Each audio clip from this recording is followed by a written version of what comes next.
Angela Merkel préserve sa coalition. Face à l'affront de ses alliés de la CSU, l'Union chrétienne sociale en Bavière, la chancelière évite la rupture qui aurait pu lui coûter son mandat, un compromis en vertu duquel des centres de transit seront installés à la frontière entre l'Allemagne et l'Autriche. Ils accueilleront à l'avenir les demandeurs d'asile déjà enregistrés dans un autre État européen dans l'attente d'une décision sur leur sort. Nous installerons de nouvelles mesures nationales. En même temps, nous allons coopérer avec les pays d'origine des migrants.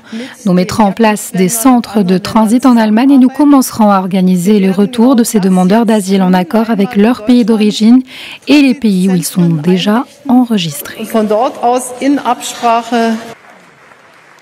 Après des négociations intensives, la chancelière s'accorde enfin avec Horst Seehofer, son ministre de l'Intérieur et président de la CSU, un compromis qui sonne le glas de la politique migratoire allemande taxée de laxiste par les militants de la CSU.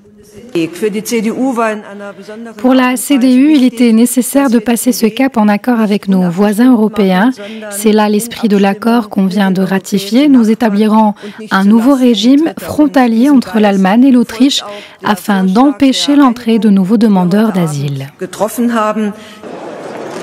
Malgré cet accord, Angela Merkel sort affaiblie de ce bras de fer. Le spectre du conflit migratoire pourrait ressurgir à tout moment, et notamment après une élection régionale en Bavière prévue en octobre, au cours de laquelle la CSU risque de perdre sa majorité absolue devant la montée de l'extrême droite.